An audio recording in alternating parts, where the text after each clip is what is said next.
سم چې ان شاء الله تاسو په دې امتحان کې 100 نمرې وړي دي.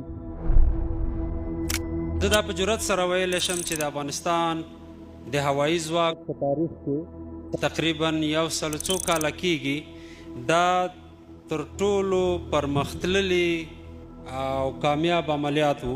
د هرات په زلزله کې، د پکتیکا په زلزله کې، د کونړ په زلزله کې، همداسې نور په دا قدرتي نور آفاتو کې لکه سیلابونه و، نیزونه.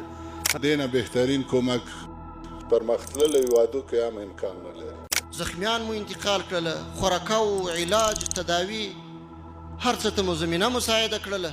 په دومره عاجل وخت کې په دا تنګو تنګو درو کې دا غونډه د هغو اتلانو د ستاینې په پار ده چې د ولس د دفاع تر څنګ یې د ولس ژغورنې د اوښکو وچول او له هغوی سره د مرستو رسونه هم په ښه توګه زده کړې ده.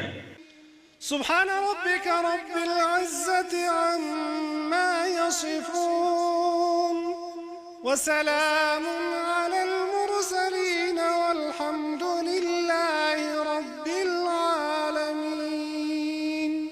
او تاسې د ډېر څه حقدار یاست. پر ولس باندې مو حق ده، پر موږ باندې مو حق ده، پر نظام باندې مو ډېر حق ده. آفرین مفاهمت هوا بازانو. هلیکوپتر او هغه ځای کې نشست بیخي ناممکنه وه.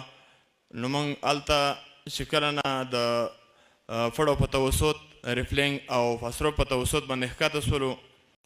په دې عملیاتو کې موږ تقریبا 441 پروازونه وکړل.